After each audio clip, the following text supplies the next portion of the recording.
Good afternoon everyone, this is Chris Ensor at Richmond Farm. I just thought I'd make a bit of a revisit video here. So this is the paddock that I made a video of about a month ago? No, it's 40 days ago, just over 40 days ago, because we're just over 20-day rotations. The one right in the centre there is the post, the line where the fence went. Basically what I thought I'd show you is how after that really hard severe graze, which was a bit of a shock graze you could almost call it, how this paddock has recovered. Again, by eye, but almost certainly there is more feed on the side that had the shock graze. That was a shock because the spring on the back latch got hooked up and so it didn't actually open.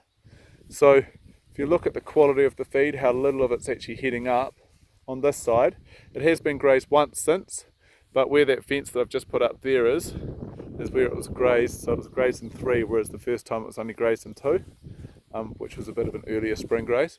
But you can really see, if we head across here, how much more stuff has gone to seed, how the feed has gone to seed, how the poorer quality grasses are still showing more here, and yeah, it's just not performing as well.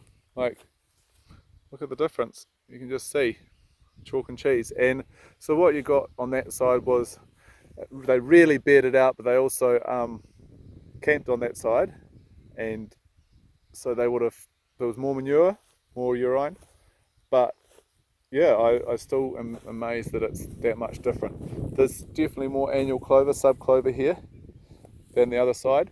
There is the slight chance that there's a bit of a soil difference because they're on a bit of a rise there, but it's not looking the same to the same degree on the other side around there behind the quad. So I don't know, there might be a little bit of a slightly heavier soil, but it's mostly grazing from what I can gather. I haven't noticed a difference there in the past before this.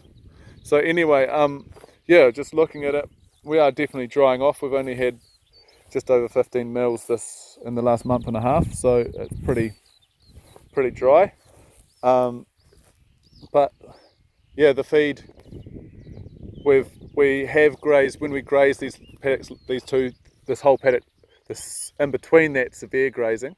The last time we grazed it, we did sort of graze it a bit more of a total graze, so not just a top third like this half was grazed that first round, and whereas that was a severe total graze, but more than we'd ideally like to do, harder than we'd like to do.